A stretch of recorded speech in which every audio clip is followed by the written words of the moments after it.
Hello and welcome. This is my wife Mary, and I'm Ed, and we are Branch Davidian Seventh-day Adventists. We're excited you're joining us today. We present or expound on a principle or belief related to the SDA Sabbath School Quarterly each week. The Sabbath School lesson for this quarter is entitled The Promise, God's Everlasting Covenant. This week's lesson is entitled The New Covenant.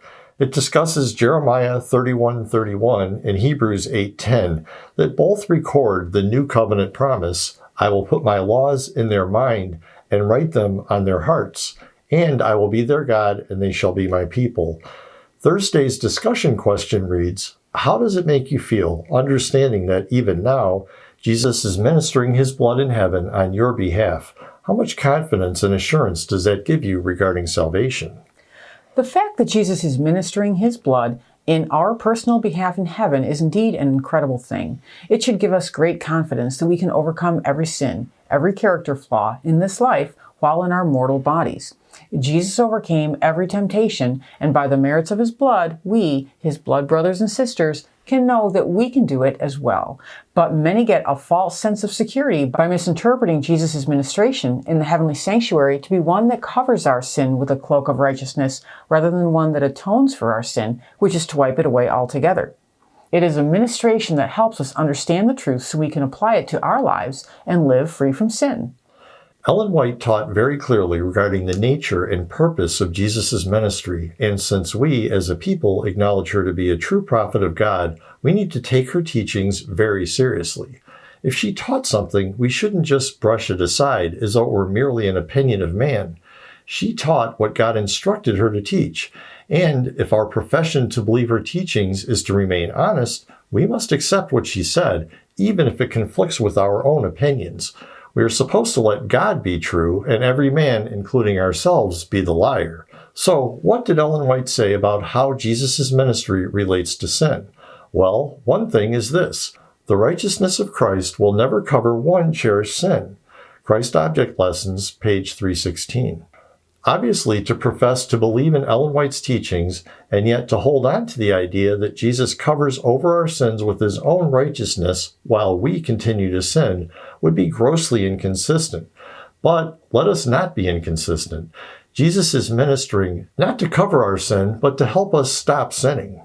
Someday this ministration will end, probation for us will close, and we will need to have spotless characters, able to stand before God without an intercessor. Ellen's teachings include the idea that we must overcome sin while probation is open.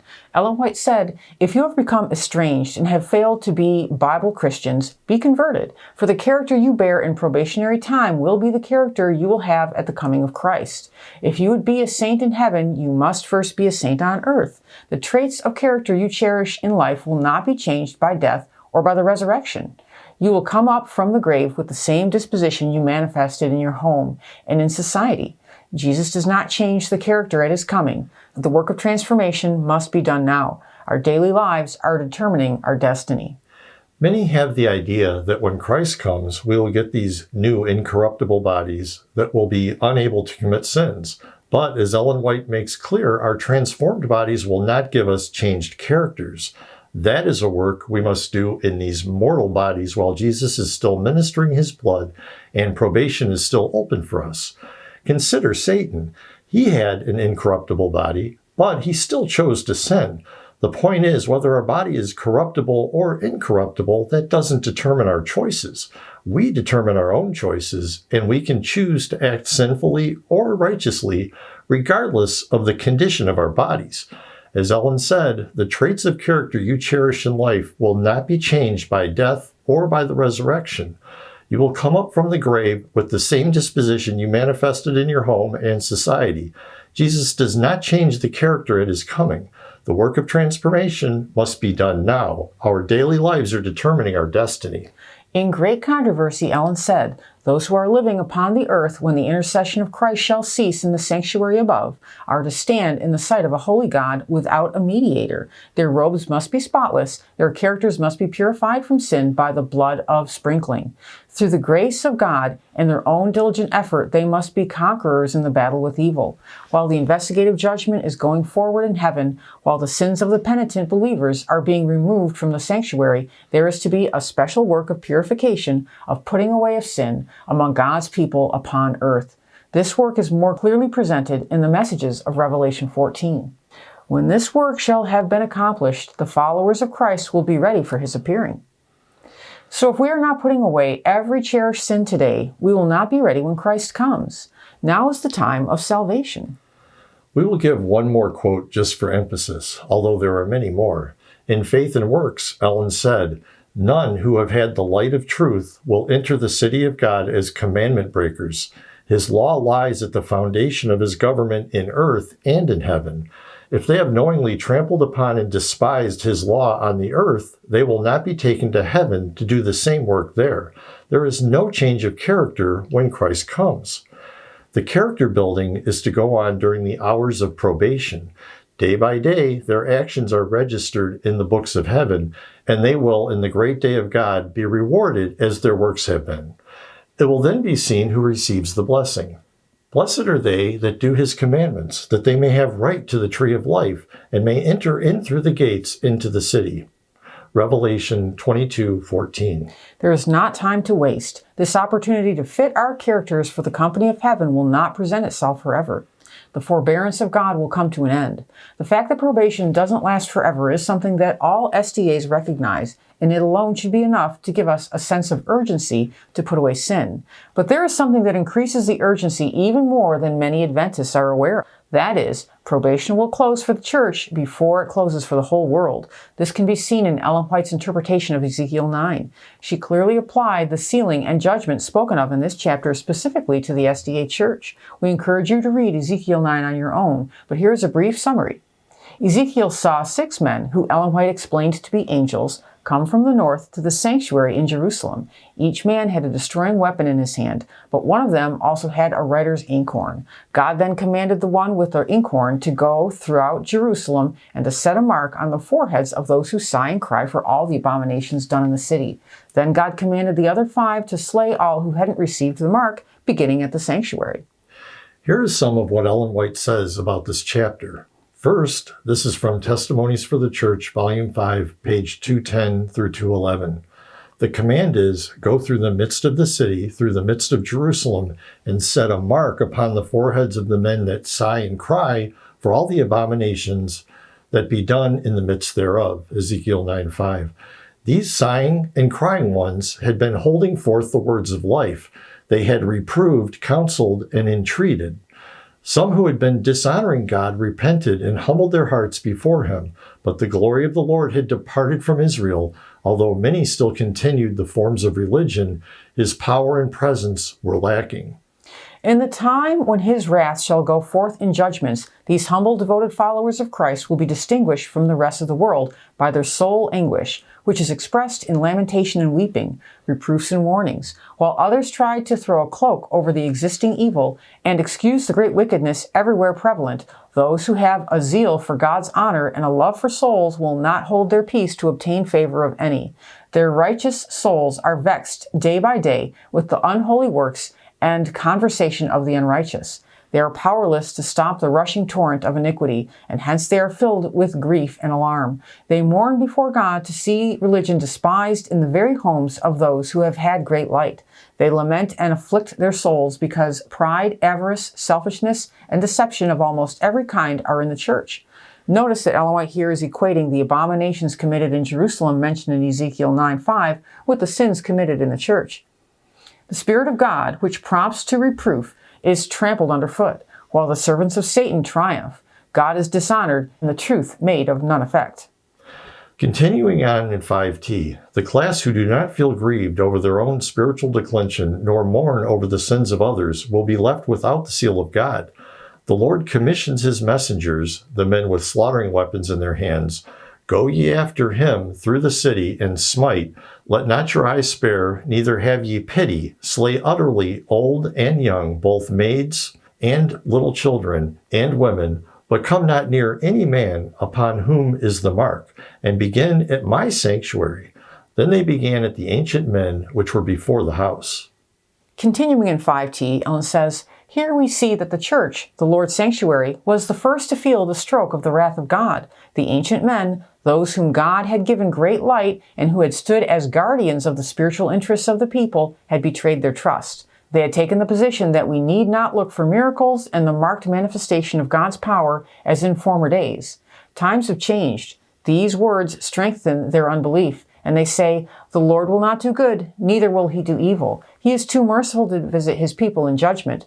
Thus, peace and safety is the cry from men who will never again lift up their voice like a trumpet to show God's people their transgressions and the house of Jacob their sins. These dumb dogs that would not bark are the ones who feel the just vengeance of an offended God. Men, maidens, and little children all perish together. Continuing on, the abominations for which the faithful ones were sighing and crying were all that could be discerned by finite eyes, but by far the worst sins, those which provoked the jealousy of the pure and holy God, were unrevealed. The great searcher of hearts knoweth every sin committed in secret by the workers of iniquity. These persons come to feel secure in their deceptions, and because of his long suffering, say that the Lord seeth not, and then act as though he had forsaken the earth. But he will detect their hypocrisy and will open before others those sins which they were so careful to hide. Obviously, Ellen White applied Ezekiel 9 to the church. The abominations done in the city are the abominations in the church, and those who sigh and cry for those abominations are those in the church who refuse to condone sin. They are those who receive the seal, depicted in Ezekiel 9 by the man with the inkhorn going through the city. And the slaying in the city represents the slaying in the church of those who do not sigh and cry, but who instead give place for sin, starting with the ancient men in the sanctuary, those who stand as guardians of the people, but who betrayed their trust. In another statement, she makes this application even more clear. This is found in Testimonies for the Church, Volume 3, pages 266 through 267. It says, the true people of God who have the spirit of the work of the Lord and the salvation of souls at heart will ever view sin in its real sinful character. They will always be on the side of faithful and plain dealing with sins which easily beset the people of God, especially in the closing work for the church, in the sealing time of the 144,000 who are to stand without fault before the throne of God. They will feel most deeply the wrongs of God's professed people. This is forcibly set forth by the prophet's illustration of the last work under the figure of the men, each having a slaughter weapon in his hand. One man among them was clothed with linen, with a writer's inkhorn by his side. And the Lord said unto him, go through the midst of the city, through the midst of Jerusalem, and set a mark upon the foreheads of the men that sigh and cry for all the abominations that be done in the midst thereof. Ezekiel 9:5.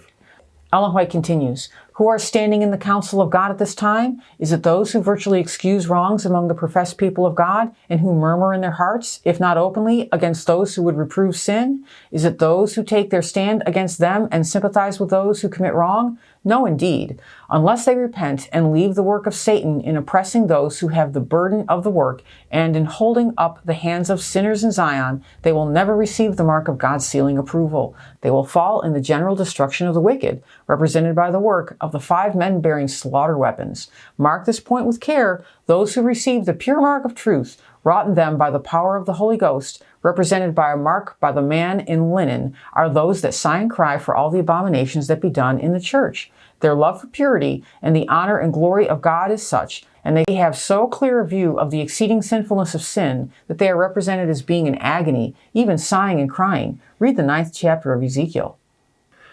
How much more clear could she be? The abominations in Jerusalem mentioned in Ezekiel 9 are here clearly said to be the sins in the church. The city in which the sighing and crying ones are found is thus the church, and the man with the writer's inkhorn goes through the church to set a mark upon them, and the destroying angels go through the church to slay those who receive not the mark.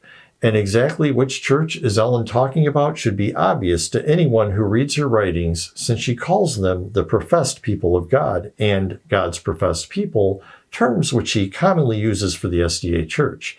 And even more obviously, this is something she wrote in the Testimonies for the Church, which we know to be written to the SDA Church and in the testimony called the Laodicean Church, which really makes it plain that she is indeed speaking of the SDA people.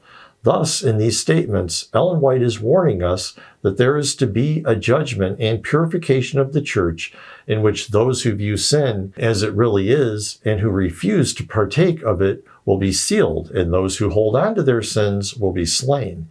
And in this last statement, she tells us something rather specific about the closing work of the church. That is, that it is the sealing time of the 144,000. One of the things that is so significant about this is that the 144,000 are only the first fruits according to Revelation 14:4. In other words, they are the first to be harvested, which automatically implies that more will be harvested after them. And this is exactly what we find in Revelation 7. After the 144,000 are sealed, there will be a great multitude that no man can number from all nations who will endure the great tribulation, according to verse 14. Thus Ezekiel 9 depicts the purification of the church in which the wicked are slain, but the righteous are sealed. After this, the purified church will be able to effectively evangelize the world and bring in the great multitude. Ellen White said, "Oh, that the people, the church, might know the time of their visitation, the judgment upon the house of God. There are many who have not yet heard the testing truth for this time. There are many with whom the Spirit of God is striving. The time of God's destructive judgments is the time of mercy for those who have had no opportunity to learn what is truth. Tenderly will the Lord look upon them. His heart of mercy is touched. His hand is still stretched out to save, while the door is closed to those who would not enter." So you can see that the door will be closed. Probation will be ended for the church first, but at that time it will still be open for the world. God will be able to do much more with a pure church than he is able to do with a church in which the wheat and tares are commingled. Ellen White described the final work for the world as being carried out by a pure church. Here's a couple of things she said. She said the third angel's message is to lighten the earth with its glory, but only those who have withstood temptation in the strength of the Mighty One will be permitted to act a part in proclaiming it when it shall have swelled into the loud cry. And, clad in the armor of Christ's righteousness, the church is to enter upon her final conflict, fair as the moon, clear as the sun, and terrible as an army with banners. Songs 6, verse 10. She is to go forth into all the world, conquering and to conquer. The gospel work will be finished according to God's own plan, and I'm sure it is something we would all want to be a part of. But in order to be a part of it, we can't expect to hold on to our sins until the second coming. Our characters will not be changed then. We need to be free from every spot and stain of sin before probation closes. And not even just before it closes for the whole world, but before it closes for the church. Only those who have withstood temptation in the strength of the Mighty One will be able to take a part in the last efforts to save a dying world. We'll leave you with this last bit of counsel and admonition from Ellen White. She said, study the 9th chapter of Ezekiel. These words will be literally fulfilled. Yet the time is passing and the people are asleep. They refuse to humble their souls and to be converted. Not a great while longer will the Lord bear with the people who have such great and important truths revealed to them, but who refuse to bring these truths into their individual experience. The time is short. God is calling. Will you hear? Will you receive his message? Will you be converted before it is too late? Soon, very soon, every case will be decided for eternity. For a deeper study on this topic, please see The Two Deliverances by Doug Mitchell and Pre-11th Hour Extra by Victor Houteff, both linked in the description below and in the end screen. Thank you for staying with us through the entire video. We invite you to visit our website, www.bdsda.com, to learn more about who we are and, just as important, who we are not. Please join us each week as we will continue to offer new and interesting insights for your Sabbath School studies. God bless. Many blessings.